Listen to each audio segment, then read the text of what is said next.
Hi guys, how are you? This one Titanium. Welcome back to Evidence-Based Economics and Investing. And also on this video, I'm going to include pure MMT for the 100%. We're going to go over, for those of you who already know me, you know I love to take a new economy from scratch and start to explain how modern money works. Okay, and in this video, I'm going to do the same thing. And we're going to talk about the soundbite that taxes don't fund government spending. Okay, that's what we're going to address in this video. And the way I'm going to approach this is I'm going to ask the question, what values a currency? Okay, and we're going to go through it in slow motion, step by step. Okay, and we'll pause in between and ask a question. Is the currency valued at this point? All right. I'm also going to explain why saying funding of any kind is incorrect. Okay, generally, because if you were to say that government taxes do fund government spending, then at that point, what it implies is that the funds are coming from the private sector. Okay. Which is not entirely true. Okay, and you have to go and look at the whole process, and that's what we'll go over. Okay, the funding part does not come from the private sector by itself. All right, so we'll talk about that. But before I continue, let's look at a few comments that Mr. Mosler left on our page, IMMT, and try to understand what he's telling us. The first comment that he left, he says, I don't recall making the statement federal taxes don't fund spending. Okay, so he has never recalled saying such a thing. Okay, that it's not true. Okay. The next post is the word fund means different things to different people, so I generally avoid it, which is correct, which is what I just told you. That to say that the taxes fund government implies that the private sector in of itself creates money somehow, and the government comes in and takes it away from them, which is not true, and I'll show you why that's not true. The next post is, we should really look at the dollars as tax credits. That is more accurate. It's more correct. And we have to understand that Mr. Mosler, when he goes up in speaking engagements, interviews, and so on, he's trying to take a very complex issue and simplify it and make sure that he uses the correct words, because it does affect metaphorical thought, right? If you're saying funding, right, taxes fund government, well, the metaphorical thought is that it comes from the private sector, and that's why he doesn't use it. But in the context that I used it, okay, on different venues, is because it has spread out throughout the MMT community. Taxes don't fund government spending. Okay, so in order for me to combat that, I have to say, no, you're wrong. Taxes do fund government spending. Okay, not because it's an accurate word to use, but in the context that they're using it, I'm trying to make a point, and that's the whole reason I used it. So let's go on to the next post of Mr. Mosler. He says tax liabilities are required for federal spending. Okay, why are the tax liabilities? Tax liabilities, meaning, what he means in this post is that taxes are required to provision government. They're not required to spend, and that's why he says not revenue per se. Okay, tax liabilities are required for federal spending, not revenue per se. Okay, so let's take a look at this video really quickly from Mr. Mosler, where he explains all this. It's a very good video. Okay, so let's listen to this video real quick. The whole point of the monetary system, the initial point, or what I would say as a point of logic, the whole point, I know there are other points, lots of lobbyists have all kinds of points in their monetary, is to provision government. Okay? You want to be able to move people from the private sector, move real resources from the private sector to the public sector. People get together. I like these people who get together and say, hey, we hate government. We're just going to get together ourselves and agree to do this. Well, that is government, right? And so you start off and you say, we would like to have an army. We would like to have a legal system. Well, how do you get people to move from the private sector to the public sector? You could ask for volunteers. It doesn't really work all that well. It's been tried the way that we do it. Now, they might come up with a better way. Is you slap on a tax and something that nobody has, and then in order to get the funds to pay that tax, you've got to come to the government for them, and that way the government can spend its otherwise worthless currency to provision itself. Now, the way I like to do that, to explain that, is I take out my business card here, and I ask, does anybody in this room want to buy? And this is called How to Turn Litter into Money. Does anybody want to buy one of these cards? They're $100? No? Okay. Does anybody want to stay afterwards and help vacuum the floor and clean the room? I'll give you my cards. No. Right. Oh, by the way, there's only one door out of here, and my guy is out there with a 9mm, and you can't get out here without one of these cards. Can you feel the pressure now? You are now unemployed. You are not, in terms of my cards, you were not unemployed before. You were not looking for a job that paid in my cards. Now you're looking for a job that pays my cards, or you're looking to buy them from somebody else who will take a job that pays in my cards. Bob, Okay. do you want to... Okay, so you got the point there. All right, so let's begin with this new country that we created in the middle of whatever, and we have 100,000 people.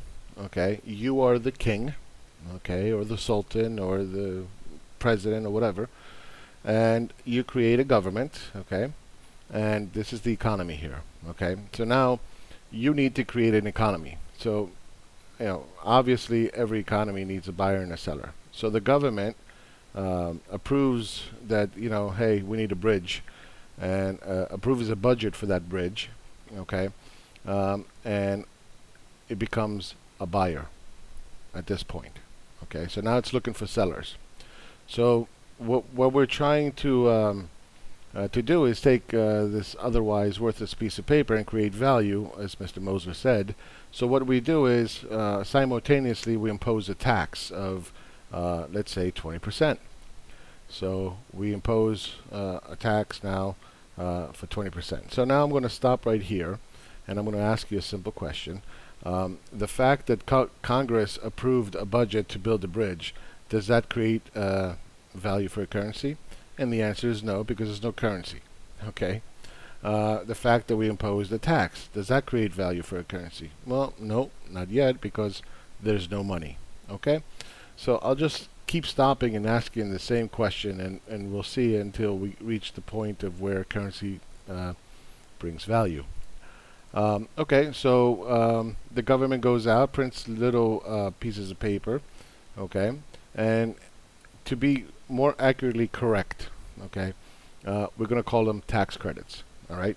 So the government goes out and creates tax credits out of thin air, and it can create as many as it wants. Okay. So now we do have a currency. Now, is the currency valued at this point? The answer is no. There's no value to it because nobody has access to it. So we need the sellers, and we need people to sell their labor to government. So now we bring in the people who are the private sector, who are the sellers. Okay, very simple. So we have a buyer, we have a seller. Now we do have a currency. We have an approved budget. There's a 20% tax imposed, and these people now want those tax credits to pay taxes. Again, I'll ask the same question. We'll pause here. Is the currency valued at this point? And again, the answer is no, because the work has not actually been taken place. So the sellers, they go out, they work for a week, and now the government pays them $10. Okay, the moment that the government pays them $10, the government now is said to be in so-called debt. Okay, and for those who don't understand MMT, think about this: that you created money out of thin air, so you cannot be in debt to thin air. Okay, that's just not logical. And the moment that this $10 crossed the magical line and start paying people, it becomes an asset to the private sector, okay, and a liability to government, okay, so-called debt. Now think about it. that the government and the private sector, or the public and the non-public, are within the same economy. It's the same country. So all liabilities equal all assets, right? All um, um, so-called debt equals private sector asset. Okay. The net result is what? It's zero. All right. You cannot be in debt to yourself. That just doesn't make sense. Okay. You can't do it. You can't. Your left pocket cannot be in debt to your right pocket. The next point I want to make is, does the government need taxes in order to fund itself, in order to spend? And the answer is no, obviously not. Okay? Because you first have to spend it into the economy before you can tax a portion of it back. Okay? So taxes are not required. Okay? And this is where people get confused. This is where people get confused. Because they're saying, well, taxes don't fund government spending. Well, yeah, but you don't understand the whole process. And that's what I'm doing in this video. I'm explaining the process, because what you need in order to fully value a currency is, one, you need a buyer, okay, and you need a seller. Well, we got that. Good. Then we have to have a budget that is approved. Well, we got that too. Then you need a currency. Well, we got that too. And it's the moment that it crosses over into the private sector, okay, and the labor has been completed, okay, at least a week's worth or whatever, okay, then and only then is the currency fully valued. And again, let's call it a tax credit, okay. At that point, that's when the currency or the tax credit is fully valued, once the work has been complete. Okay. Now, I want to take it one step further. So to fully value a currency, you need a government, you need a currency or a tax credit, you need labor, and what labor produces, which is a bridge. Okay? Now and only now is the currency fully valued. And I forgot to put in here buyer and a seller, obviously. So to say that to say taxes don't fund government spending is to omit this part here, okay, the labor and the bridge.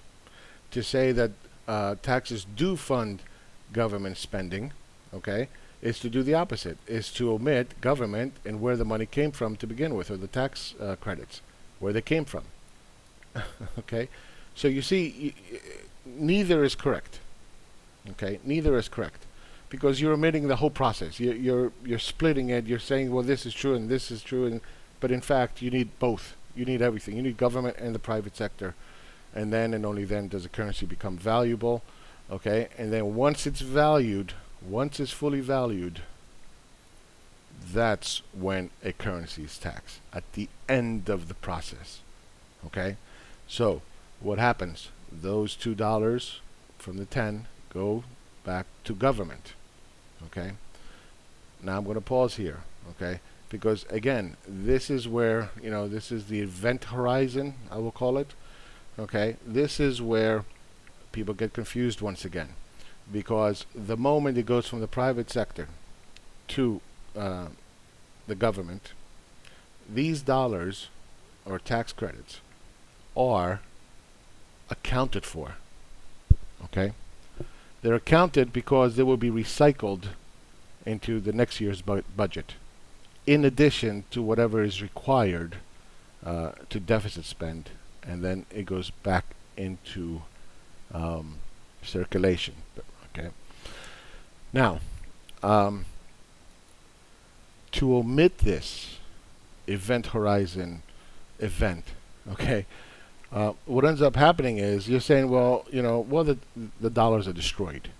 Yes, the dollars are destroyed. They might be burned, shredded, whatever. Okay, thrown in the trash, bought on eBay, whatever. It doesn't matter, because those tax credits, which were became tax liabilities, they were accounted for. Okay, and they are then reintroduced, recycled back into next year's budget, and then spent back in. Now think about it. What does that do? Well, um, it prevents monetary inflation, because if you continue to spend, okay, and not tax beyond the provisioning government part, you will get monetary inflation because there's no drainage. There's no way to drain the amount of dollars in circulation. So you'll have too many dollars chasing too few goods, and then and only then are you going to get inflation. Okay. Now, the fact that taxes exist, they serve a dual function. Okay, they provision the government, they prevent inflation. You can adjust it. You can adjust it. If there's too many dollars chasing too few goods, you can increase taxes. If you're in a low growth environment like we are today, you can reduce taxes. Okay, which was very confusing to me when people wanted tax cuts, but they didn't want increased spending, because it's one of the same. It doesn't matter. The end result is the same. There'll be more dollars in circulation. Another thing that people, get confused about, they say, well, it's not the same dollar. We're not using the same dollar, therefore, it doesn't matter. You can't say taxes, fund government or whatever. Again, they're missing the point. Okay, you need the whole process to take place. You need Congress, you need a currency, you need a tax system, you need labor, okay, and you need the bridge to fully value a currency, and then and only then is it brought back in, and then at that point they're accounted for, and then they're recycled back into circulation. Okay, taxes have nothing to do with is the government constrained in any way? Obviously, no. We talked about that already. Okay, the government can spend to whatever it wants. It doesn't require taxes to spend. That is not the same argument, and I know a lot of people are confused about this. It's not the same argument. Yes, it can spend to whatever it wants, okay, whatever it needs, but that doesn't mean that that doesn't come without consequences, and those consequences are inflation. Okay. Well, this is just semantics. Well, no, it's not just semantics. It's understanding MMT. It's very important that we go beyond the meme, beyond the soundbite, and that's why we created pure MMT for the 100%. It's not, it's not for a political view. It's not, about a meme. Okay, we're not trying to fit MMT into a meme. It's the reverse. The meme should be accurate to MMT. Okay, and what we want to do here at pure MMT for the 100% is to go beyond the memes, beyond the slogans, and teach real world application. I heard people say that MMT is just a lens through which you can understand the economy, that it doesn't have any real world application. I beg to differ. Okay, I for one invest based on MMT.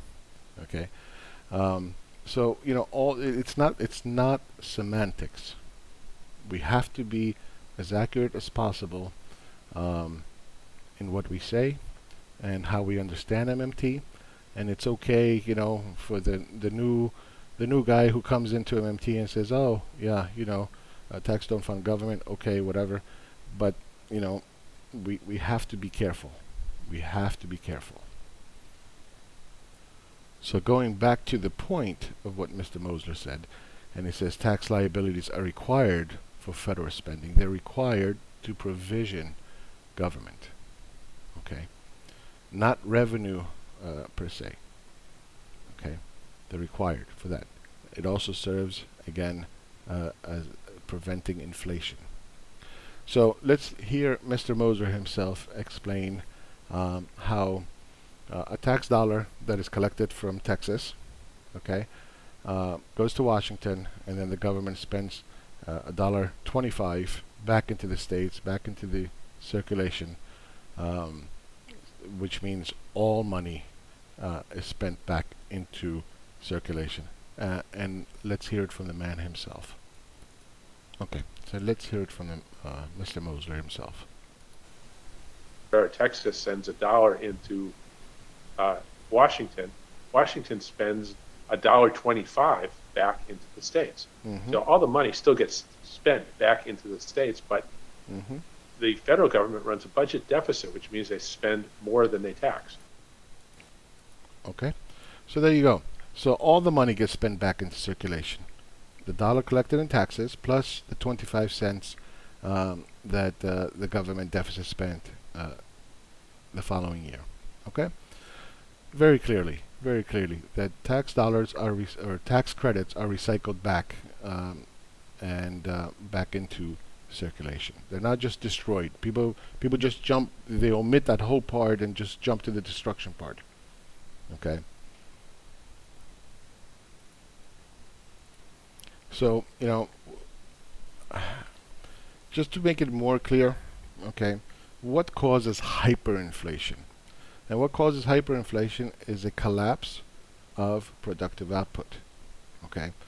So if this part of the valuation process of a currency collapses, okay, large, like Zimbabwe, okay, large productive collapse, what happens? Well, you get hyperinflation because it doesn't matter how much taxes you have, okay? Nobody cares because nobody's working, okay?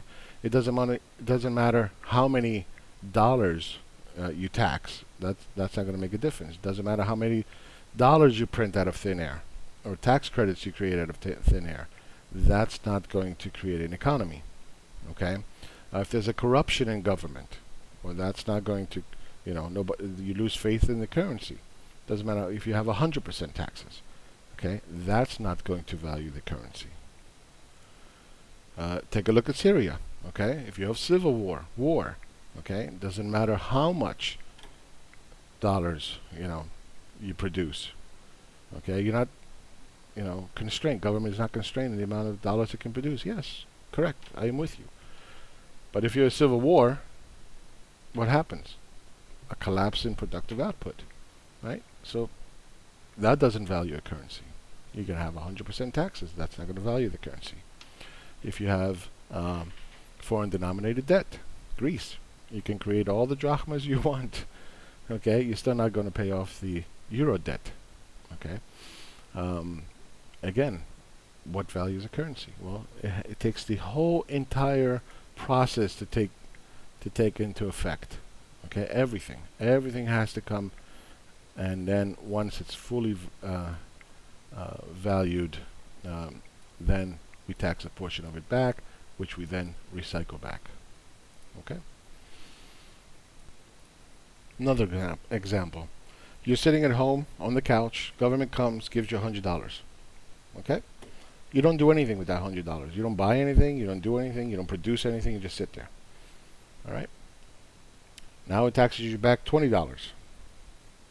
Does it matter? Did that fully value a currency? No. No. You need the labor. That's the center of the universe. Labor, right? It can tax you 100%. You can take all the $100 back while you're sitting on your couch. Okay. It doesn't fully value a currency.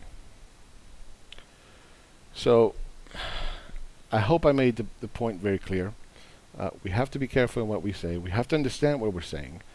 And, if we are to expose the world, the 100% in MMT, we cannot go and tell them that their tax dollars, their labor, okay, is just worthless.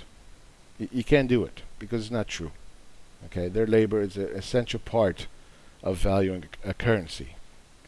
And that has always been my beef. There's, being inaccurate in what we're in saying that taxes don't fund government spending. There's implications that a lot of us can't even see today. And just me alone, trying to say that, hey guys, don't say taxes don't fund government spending. Look at all the backlash I got.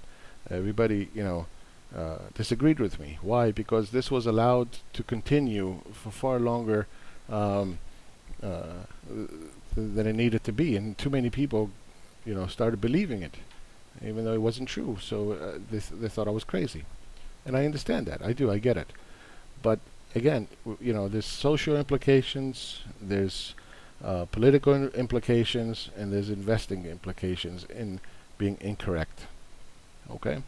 I hope this made some sense. This is my attempt into trying to make it simple for the average person out there who is interested in MMT. I hope that this made some sense to you. If you're not MMT, please come by. We have pure MMT for the 100%. Post questions, give us your views. Everybody is invited. Thank you very much, and I'll talk to you soon. Bye-bye.